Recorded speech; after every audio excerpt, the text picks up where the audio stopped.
Hi guys, welcome back to episode 7 of the Comfy Cozy Chill podcast. I'm your host Maya, and I'm super excited about today's episode. Since we last spoke, I've actually finished the book I was currently reading and read another one, so I'm up to 3 books for 2021. And the book that I finished when I recorded the last episode is the book I'm going to be talking about today, which is why I'm really excited for it, because it was a really good book, even though it took me forever to get through it. Not because it was a bad read, just because I was really busy and didn't prioritize reading as much as I did watching reality TV. And with me moving and stuff, it was just like a lot.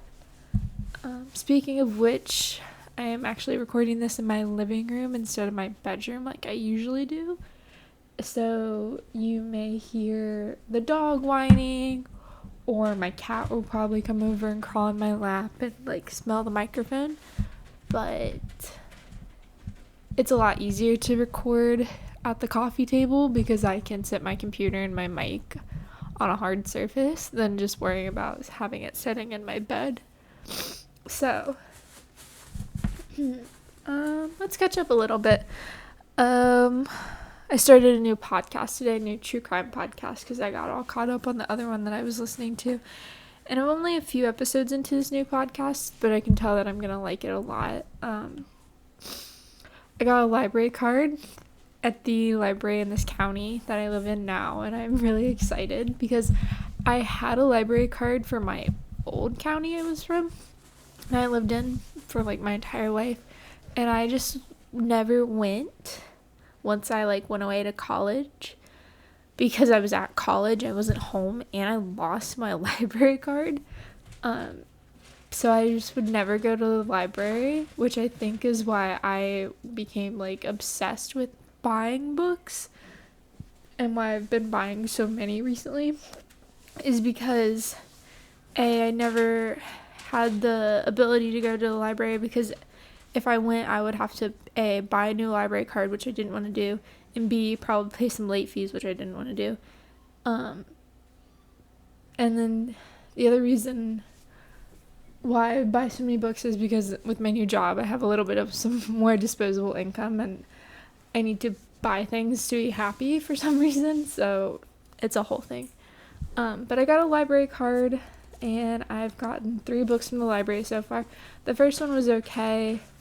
The second one was not my cup of tea at all. It's actually sitting on the coffee table next to me right now. It's called The Girl of Hawthorne and Glass by Adon Giropool, I think is probably how you say it, because sorry, it's misgender. They are from Canada, so I think the last name must be French, maybe. I'm not sure. But it's just not very good. I literally threw it on the ground yesterday, just like let it drop out of my hands and was like, I can't do this anymore. And I had less than 100 pages left, which is almost completely unheard of for me to not finish a book. And then I got Shadow and Bone by Leigh Bardugo finally, and I'm gonna read that with a girl I've been talking to on Bumble BFF. I just have to start it, which I'm probably gonna do tonight, in between working on the podcast, since it comes out tomorrow, because I'm recording this the day before the podcast comes out. But yeah, I've just been kind of working a lot, going to the library like once a week.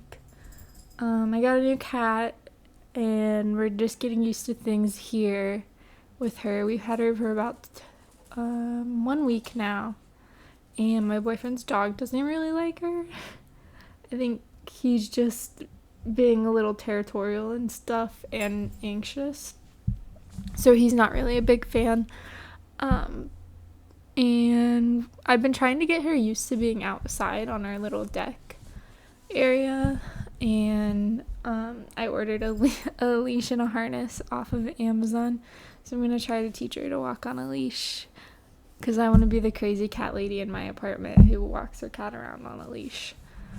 But yeah, I don't know. That's just what I've been up to. So I'll dive into my book now. It's a contemporary adult novel called Forever Interrupted by Taylor Jenkins Reid. They also wrote Daisy Jones and the Six and The Seven Husbands of Evelyn Hugo, which are two of her biggest books. Both of them really blew up on TikTok last year, but Daisy Jones and the Six really blew up when it came out. So, and then she has a couple other books that I haven't heard of, but if they're like this, I would probably really like them.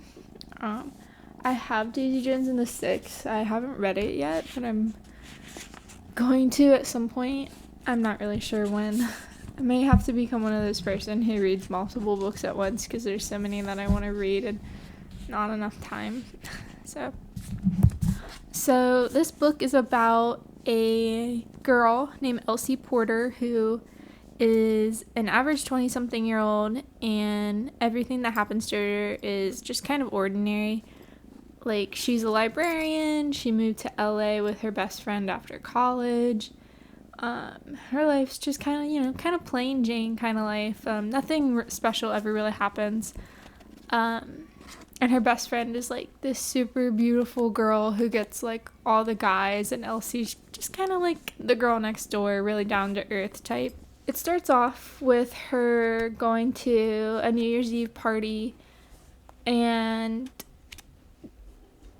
then it being New Year's Day, and she goes out on a rainy New Year's Day to pick up a pizza, and she meets this guy named Ben Ross, who is adorable and charming, and they have an instant connection. They instantly have chemistry, and there's just an electric attraction between the two, kind of.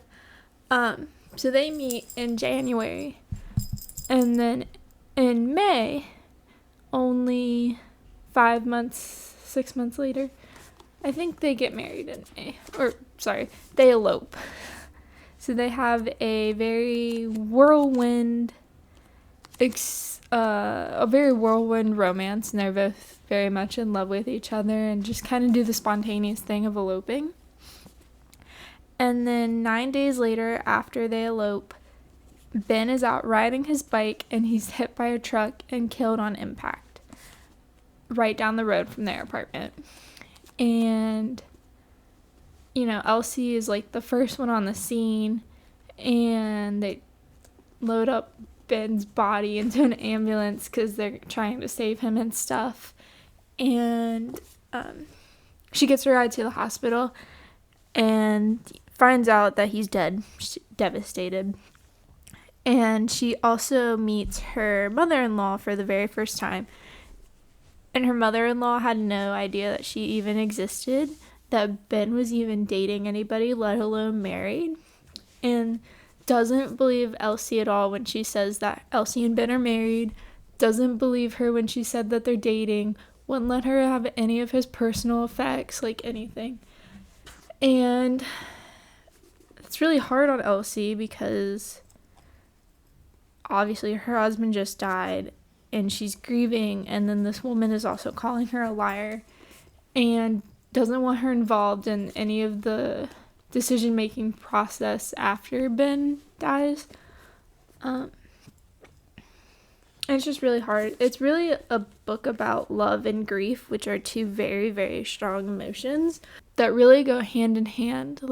When you love someone so much and you lose them like that, the grieving is so much. But the fun thing about this novel is that it goes back and forth between Elsie dealing with Ben's death and grieving for him to Elsie and Ben falling in love, which I absolutely loved because I was able to see the relationship unfolding and then the healing process after he died, like back and forth. So if something happened in the part where Taylor Jenkins Reid is talking about like how they fall in love, it can cut to Elsie like finding a takeout menu from like a restaurant that they went to, or like a story that her mother-in-law told at his funeral, or like even just like when they moved in together, there was a whole thing, and it just goes back and forth between the two. And I love that. I love when there's two different timelines. I'm a sucker for that. So that's pretty much really what intrigued me about this book, was that it goes between the romance and the healing process, and why I loved it so much.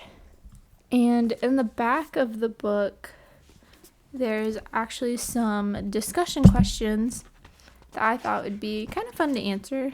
So let me find them real quick. So this one says that it's not a strictly linear, instead Jesus Christ. The plotline of Forever Interrupted isn't strictly linear and instead alternates between Ben and Elsie's courtship and Elsie's mourning. How did this affect your reading experience? What do you think the author made this narrative choice?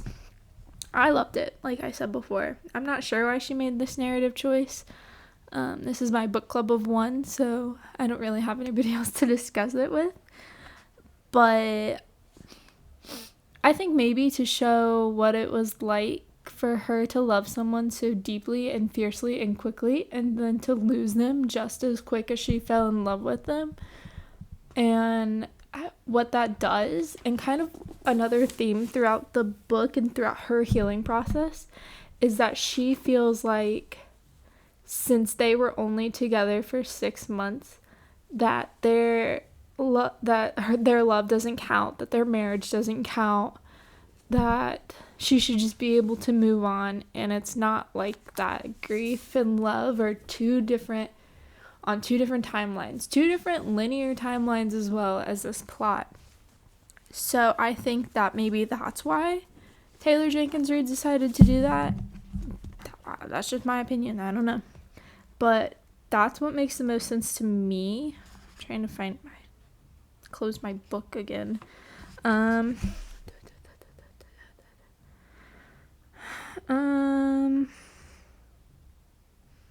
Here's another one. Ben and Elsie both voiced their concern that perhaps their relationship is progressing too quickly. Before reading this, would you have thought that two people could be ready to marry after 6 months of dating? Or did this affect your opinion one way or the other? When I was thinking about this, I kind of thought of my own relationship and where we were at of 6 months of dating versus when Ben and Elsie were at. And we weren't even living together. We just moved in together like a month ago. So we weren't even living together yet. We were celebrating Halloween. And that was our first little road trip together. So I don't think that, just logistically, I don't think that we were ready to get married. I wasn't even ready to move in with him at that point. So I think that I could not get married after 6 months of dating somebody. I couldn't get married without living with somebody, because that makes a huge difference on a relationship. And my boyfriend is kind of the same way. But I think that if you are madly, deeply in love with somebody and you really think that it will work out for the best and that you cannot live without this person, go for it. I think it's a case by case relationship, where not every relationship is the same, and people can get married after being together for 10-15 years and get divorced 2 years later, or people can get married after being together for 6 months and be married for 50 years. And so I just think it's a case by case relationship. I don't know what I'm saying. And then here's another good point. Well, 2 good points. I'm going to do 2 more of these discussion questions, and then, I don't know. I don't know after that. So this one is, do you understand? Okay, so Ben never told his mother about Elsie. Didn't even tell them that they were dating, let alone married, like I said. I mean, they had only been married for a week. So she didn't know that Elsie existed. She didn't know that her son was engaged, let alone married, let alone dating anybody. So this one is, do you understand why Ben never told his mother about his relationship with Elsie? Why do you think Elsie didn't push him harder on this? So Ben's reasoning, from Elsie's point of view, that she tells the mother and that Ben tells her, I think, if I'm remembering correctly, is that Ben's father died when he was in high school or college. I'm not sure. But Ben felt that his mom was never able to move on from his dad dying. So he thought that if his mom saw Elsie moving on with like a new girl, that she would think that Ben was just leaving her behind, because she was just kind of like stuck in this sort of limbo where she didn't really do anything, but she like was still processing the grief. It's pretty obvious, because at one point Elsie goes and stays with Ben's mom for a little while during her healing process, and like just hearing about what the grieving of her son is like for Ben's mom, and while she's still grieving the loss of her husband, even though it happened like 10 years ago. So she kind of like never really moved on, was kind of stuck. And I think that's why Ben didn't want to tell his mom, because he didn't want to make his mom upset. And I can totally understand that. I totally see that. But I think Elsie should have pushed Ben harder to tell his mom. Especially because, okay, so they elope in Vegas. And at one point, they're driving there and he's like, I need to talk to my mom. And Elsie is like, what do you mean you need to talk to your mom? Like, this is when you're choosing to tell your mom about me when we're going to get married? And they both kind of freak out a little bit just because it's so spontaneous. It's moving so quickly. And he's like, I don't know if I want to do this. I don't know if I want to get married right now. When it was like his idea to elope, pretty much. So I think that Elsie should have pushed Ben harder to open up to his mom about her, because I don't know, maybe that could have helped his mom get out of a little funk if she had something else to focus on rather than her grief. Like, you know, kind of getting a new daughter, a new family member, and like, Elsie's also worried throughout the book that Ben's not telling his mom about her because he is embarrassed by her, or thinks that his mom will be embarrassed by her, because she kind of has this strained relationship with her parents where it's very similar. Her parents don't really approve of what she did. Her being a librarian, her being out in LA, her even dating this guy. I don't think they knew about him, but after he dies, she calls and tells them what happened, and she's like, we were only together for 6 months, and they both kind of write it off and are like, that's nothing, like, get over it. And they're both very like cruel about it, but yeah, this book really made me cry too, because it's just so sad.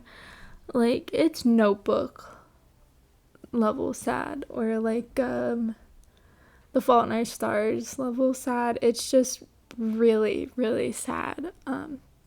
Because, I mean, he dies within the first 50 pages. Maybe even, like, the first 20. Like, the first little chunk of the book, Ben dies. So it's really sad, and that you're, like, learning all this, and then you get to know Ben as a character, and you get to know Ben and Elsie's relationship and how much they were in love, and how much he loved her and how much she loved him. And then there's like just little things back and forth that go between falling in love and the grieving process, where you're like, ouch, that actually hurts, knowing that he's not here and that she has to deal with that on her own. And then also to I mean, you're not really watching her because it's a book, but to watch Elsie just fall apart in the weeks after his death is devastating.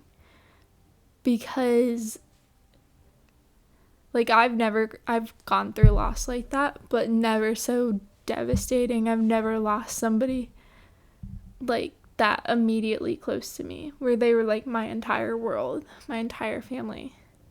So it's a very devastating and like sad book to read, but it also like really makes you believe in love.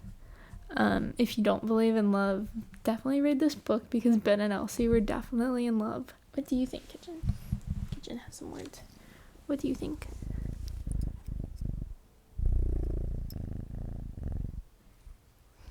Yes. She agrees. She really enjoyed the book as well, even though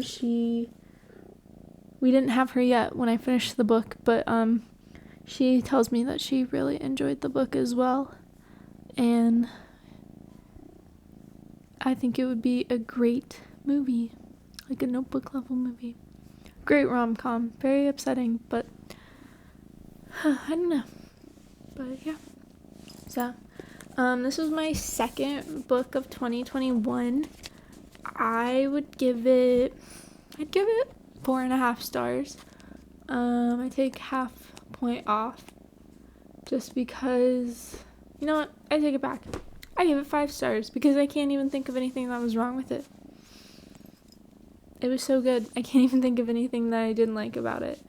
Other than that, it took me a really long time to read it, but that was my fault, not the book's fault. So definitely check it out. I found it at Half Price Books, so maybe check your local Half Price Books, your Barnes and Nobles, your mom and pop shops, your library, maybe Amazon as a last resort if you can't find it anywhere and you want to buy it. I'm not really sure.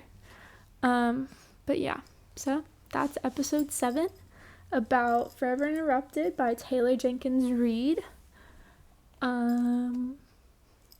Yeah, I don't really have anything else for you, but stay cozy, friends. Me and my cat are gonna go sit on our deck and start reading another book, maybe, or edit this podcast. I haven't decided yet, but yeah.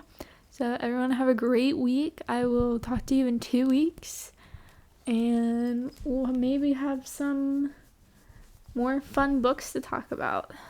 Okay. Stay cozy, friends. Stop getting me.